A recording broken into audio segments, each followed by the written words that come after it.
بسم اللہ الرحمن الرحیم والحمد للہ رب العالمین والصلاة والسلام علی سید المرسلین وعلی آلہ وصحبہ اجمعین، اما بعد۔ محترم ناظرین کرام،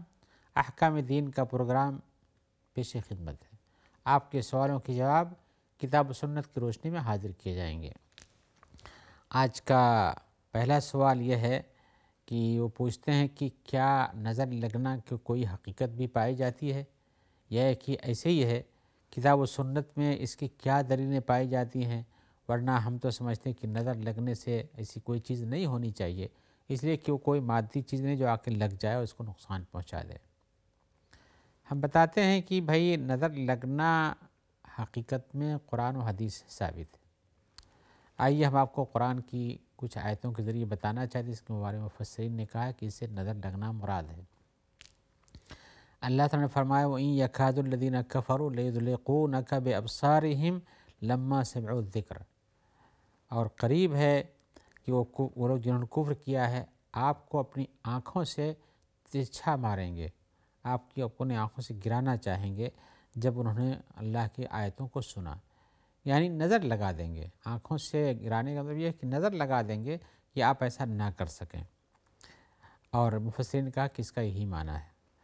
اور اسی طرح سے اللہ تعالیٰ نے فرمایا من شر حاسد اذا حسد،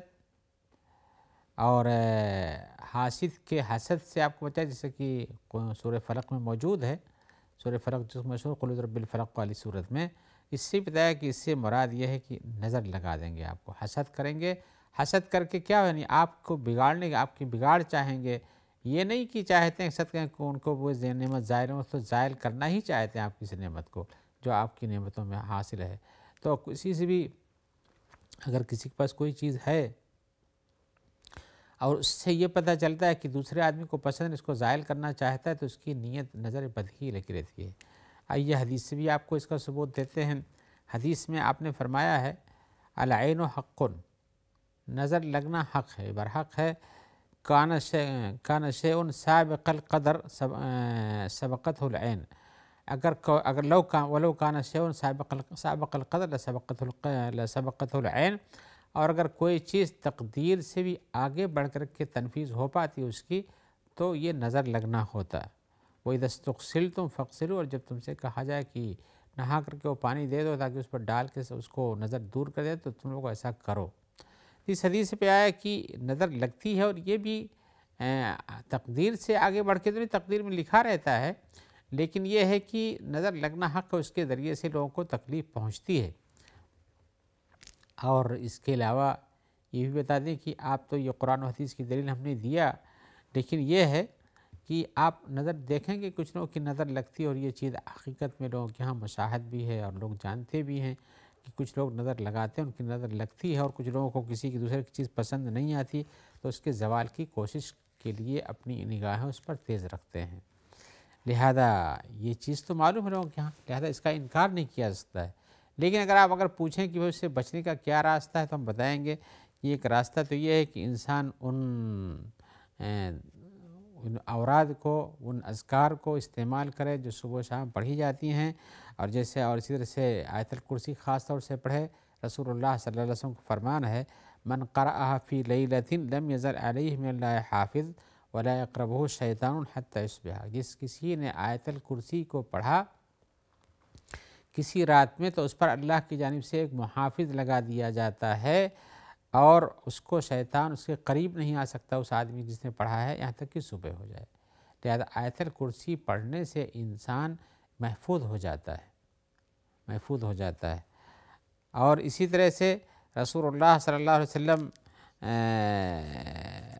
نے اس کے لیے جہاں کہا کہ آیت الکرسی پڑھنا چاہیے، اور بھی آیتیں اور صورتیں ہوتی ہیں، دلیلیں ہوتی ہیں، جن کا ہم نے پہلے بھی تذکرہ کیا ہے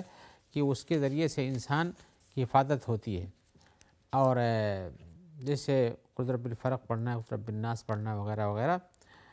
اور لیکن اسباب جو ہوتے ہیں، اس کو اگر آپ کو لگ گئی ہے تو اس کو مٹانے کے لیے لگانے سے پہلے کی بات تھی، لگ جانے کے بعد اس کا راستہ یہ ہے کہ انسان اس کے اوپر دعائیں پڑھی جائیں، اس کو اوراد و اذکار سے صاف کیا جانا چاہیے، کوشش کرنا چاہیے۔ اگر پتہ نہیں ہے کہ کس نے لگا دیا، لیکن اگر پتہ ہو کسی نے لگا دیا ہے تو پھر اس سے مل کر کے کہنا چاہیے کہ بھئی آپ نہا کر کے پانی دے دو، جیسا کہ حدیث میں آیا ہوا ہے، اور اس کے ذریعے سے اس کا علاج ہم کرنا چاہتے ہیں۔ اور لیکن اس میں کچھ مشکلات بھی ہم آگے کے سوال میں جب اس کا جواب دیں گے کہ اس طرح سے کسی کو طلب کیجیے اور کہہ دیجیے کہ آپ نے نظر لگا دی ہے تو مشکلیں بھی کھڑی ہو جاتی ہیں، اسی لیے ہم آگے کے سوال کی طرح آتے ہیں۔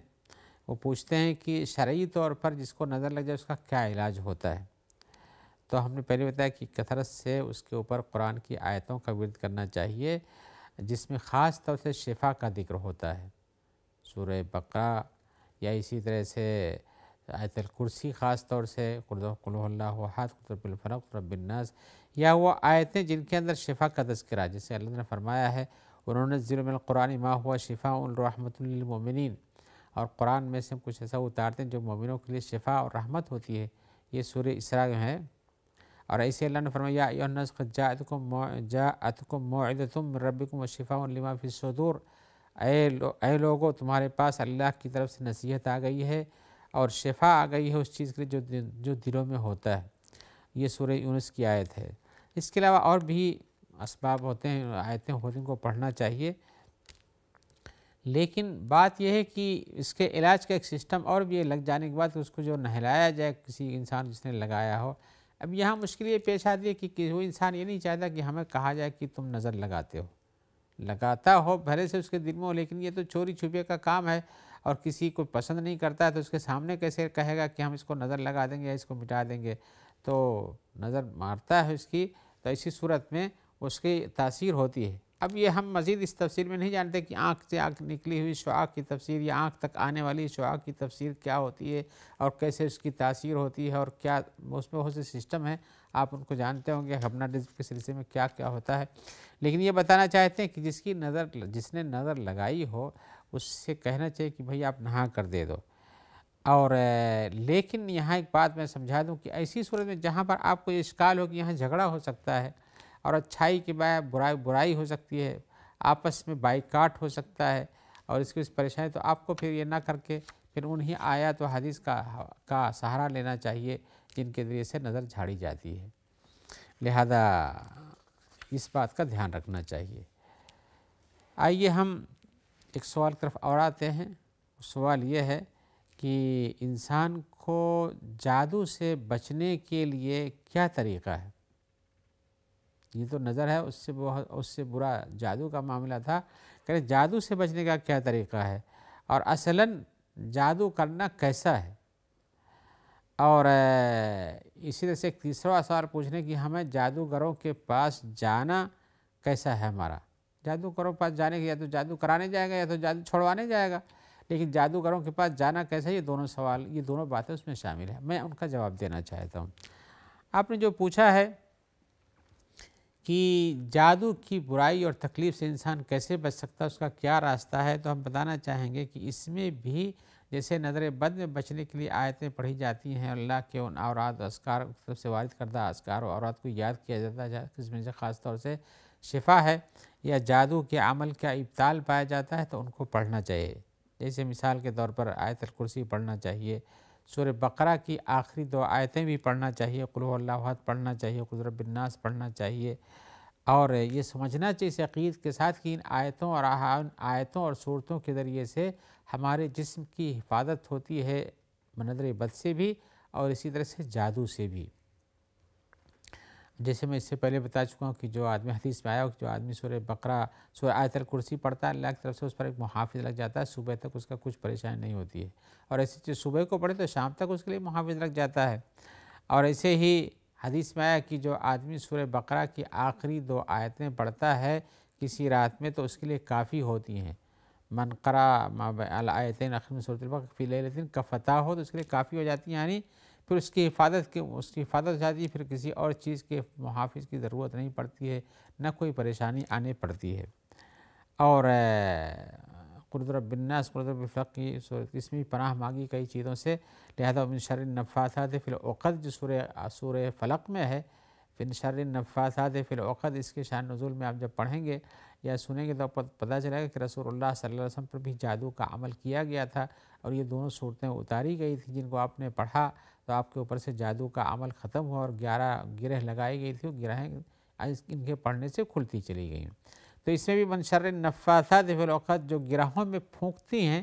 ان کی شر سے بھی اللہ نے کہا کہ پناہ مانگو، تو پناہ مانگنا چاہیے۔ لہذا انسان کو ان سب کو ہر رات و دن ان سب کو پڑھنا چاہیے۔ ایسا نہیں کہ آپ بس پڑھ دیا ایک بار، آپ کی زندگی صبح شروع ہوتی ہے کام کے، صبح پڑھ کے نکلیے، گھر پہ آتے ہیں پڑھ کے، شام کو گھر پہ سوئیے تو پڑھ کے سوئیے۔ لیکن دوسرا سوال جو آپ کا ہے کہ جادو کرنا کیسا ہے، تو جادو کرنا یہ عمل منع ہے، حرام ہے، بلکہ حرام ہی نہیں، یہ کفر تک پہنچا دیتا ہے، کفر تک پہنچا دیتا ہے۔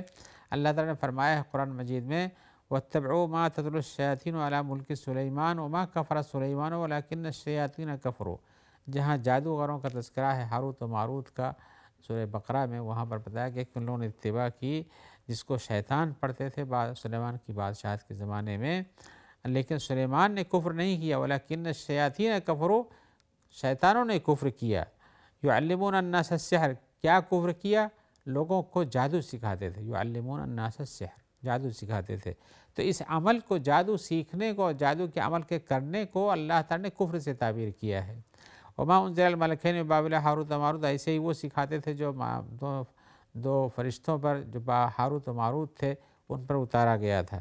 وما یعلمان من احد حتی یقولا، اور یہ دونوں کسی کو اس قسم کی کوئی بات نہیں سکھاتے تھے، یہاں تک کہ جب سے پہلے اسے بیان کر دیتے تھے کہ بھائی میں جو سکھا رہا ہوں اس کی حقیقت کیا ہے، کیا کہتے تھے؟ انما نحن فتنۃ، اللہ نے ہمیں اتارا ہے لوگوں کی آزمائش کے لیے کہ بھائی یہ غلط کام تم اختیار کرتے ہو تمہارے لیے نقصان ہے، ہم کہتے ہیں کہ نہیں اختیار کرو، لیکن اس کے باوجود بھی لوگ سیکھ لیتے تھے۔ تو فَيَتَعَلَّمُونَ مِنْهُمَا مَا يُفَرِّقُونَ بِهِ بَيْنَ الْمَرْءِ وَزَوْجِهِ، ان سے سیکھتے تھے اس جادو کے عمل سے۔ تو کیا ہوتا تھا کہ کسی کی بیوی کو اس کے شوہر سے الگ کرنا ہے، کسی کے شوہر کو اس کے بیوی سے الگ کرنا ہے، گھروں میں اختلافات ڈالنے کے لیے یہ سب عمل کرتے تھے۔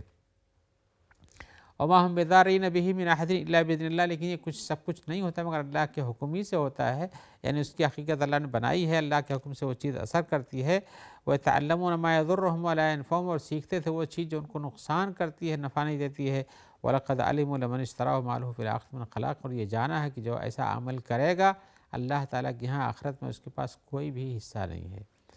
تو وَلَبِئْسَ مَا شَرَوْا بِهِ أَنفُسَهُمْ لَوْ كَانُوا يَعْلَمُونَ، اور جو کچھ انہوں نے خریدا، جو کچھ کیا ہے وہ بری چیز ہے، کاش کو لوگ سمجھتے اس کو۔ تو آیت کے اندر واضح ہے کہ عمل سحر یہ کفر ہے، اس سے بچنا چاہیے، نقصان دہ چیز ہے، اس کے لیے فلاح و کامیابی نہیں پائی جاتی، لہذا سحر کرنا یعنی جادو کرنا یہ منع ہے شریعت میں، اور جو جادو کرتا ہے اس کی حد بھی کہ اس کو قتل کر دینا چاہیے۔ آپ نے ایک سوال یہ بھی پوچھا تیسرے میں کہ بھائی جادوگر کے پاس جانا کیسا ہے؟ اگر آپ یہ جانتے ہیں کہ جادوگر کا عمل برا ہے، کفر کا کام ہے، تو آپ کو یہ پتہ چل ہی جائے گا کہ اس کے بعد جانا بھی منع ہے، اس لیے کہ شریعت کسی کو کفر کے کام کے پاس یا کفر کرنے والے کے پاس یا کافرانہ کام کرنے والے کے پاس بھیجے گی جاؤ تو اس کے کام سے فائدہ اٹھاؤ یا یعنی اس کے جادو سے فائدہ اٹھاؤ، ایسا نہیں ہے، لہذا اس کے پاس جانا بھی منع ہے۔ اور اس کے بعد جانے سے نقصانات ہیں، ایک تو آپ کا دین کمزور ہو جائے گا، بلکہ دین جا بھی سکتا ہے۔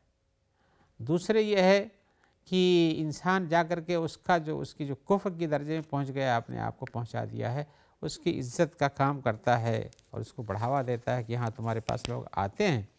اور اسی طرح سے اس کو یہی بھر نہیں بلکہ اس کو پیسے بھی دیتا ہے، اس کے لیے تحفہ تحائف بھی دیتا ہے، پیسے بھی بھرتا ہے اور اس سے کام کراتا ہے، وہ جو کفر کا کام ہوتا ہے اور اپنے لیے لا کے اس کو استعمال کرتا ہے، تو اس سے بچنا ہی مناسب ہے۔ ہاں اس کے جادوگری چھڑانے کے لیے بلکہ البتہ یہ آیا ہے،